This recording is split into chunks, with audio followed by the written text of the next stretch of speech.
Hi everyone, hope you are doing well from wherever you're watching this channel, depending on your time zone. Now, yesterday, the Deputy President Gachagua confirmed to Kenyans that the government has finally formed a steering committee in charge of drought mitigation. And again, they have gone further to come out with a national appeal fund. This steering committee is the one in charge of that fund, and they are now asking Kenyans of goodwill to contribute their money towards helping those people who are in drought areas. Watu wa Turkana, watu wa Lower Eastern, watu wa Gatundu, Kiambu, watu wa all those areas. There are many, including some areas even within Western Nyanza region. And finally, he has confirmed that the Kenya Defense Force decided to donate their salary, a one-day salary, to a tune of 130 million. And now he's challenging even students to contribute money, hata kama itakuwa ni 50 shillings ni sawa, whichever amount you can. So he's asking every Kenyan to contribute money to that kit.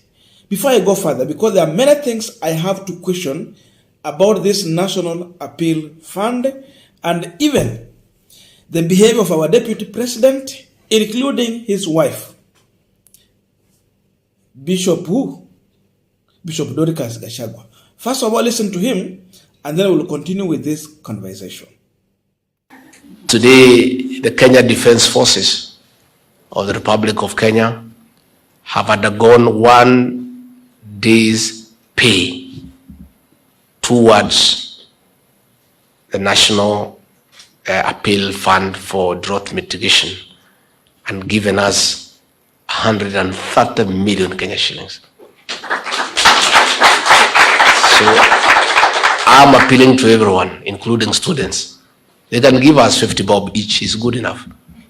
And the steering committee will be this evening be announcing the pay bill number so that everybody who wants to make some contribution. No Kenyan should die when you have an extra coin. So I want to take this opportunity to also appeal to everybody who is here to make a contribution so that we assist Kenyans who are in a difficult situation. Finally, I want to say that the Ruto administration has identified a management style called continuous engagement with everybody, with those stakeholders. So anytime you want to interact with the president, with myself and the rest of government, we are available 24/7. Our reasoning is simple, very simple. We don't know everything. None of us has monopoly of knowledge. Now, there are 3 things I want us to look into on this punchline if really the government is doing its best to help those people who have been affected by the drought. But before we go deep into that, a quick request. For those who are watching and who are not subscribed, please consider subscribing. Returning subscribers, thank you so much. And to all our viewers, please give this video a thumbs up. Thank you, and back to our discussion. Now, first question. Is the government utilizing the resources they have properly before going to an extent of opening account and asking Kenyans to contribute? How about the issue of cost cutting? Is it working in this government? I'm saying this because, first of all, we have seen the president flying out of the country. But go and check. Alikuwa anatumia ndege gani? This is reminding me of the late president of huyu wa Tanzania, mwenye alikufa, Magufuli. Magufuli used to fly in Tanzania Airways with few people, karibu watu 5 when he was going out, just to cost cut, so that it's not spending too much. But President William Ruto is flying with a huge number of people. He has never flied in Kenya Airways just to cost cut. Akiingia Kenya Airways na ingie business class. I think that can help with maybe 3, 4, 5 individuals to South Korea. Hawa jamaa wameenda ndege mzima.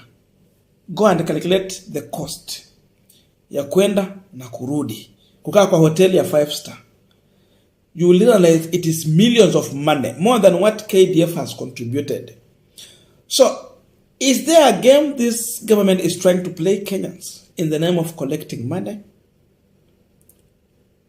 I think I'm doubting them. The wastage is too much. The other day, it was yesterday, I saw Senator Wetangula, the Speaker of the National Assembly, leading Kenyans, members of parliament, to South Sudan. Wameenda kucheza Bunge FC. How much did it cost them? What are they going to spend there? Couldn't they postpone this game for another day to deal with the serious matters in this country? Or even just say, okay, we will not come this time because we have a big problem in Kenya, we are facing drought, therefore we have to contribute money to drought. Hawakufanya hivyo, you can see wastage. There are so many wastage in this government that you can realize. Many things are happening. So before Gachagua coming out to talk about this issue of Wakenya contribute pesa ya kusaidia, mimi I'm not against Kenyans contributing. I also do contribute. But I'm questioning if this government is doing much to help stop wastage and help those who are in need. There is a lot of money in this government, but it's going into waste. The way the president is traveling out tells you that hakuna shida Kenya. The other day they were giving food from Kenya to Somalia. Walikuwa wanajua hakuna njaa huko. Hiyo tuachane nayo. Because there are so many wastage nyingi tu. Tuachane na hizo. Another issue is here. Every time you see a government asking for Kenyans to contribute money, or anytime they open an account, like the one they have now, National Appeal Fund. This fund, and the committee you are seeing here, first of all, this committee is the one that is going to spend this money without really reaching out to those people who are in need. 70% normally go into the issue of logistic. Tulikuwa na mkutano ya kupanga. Hiyo mkutano wanakula. O sijui zile ma trucks za kupeleka chakula kwa wale watu wenye kwa drought areas.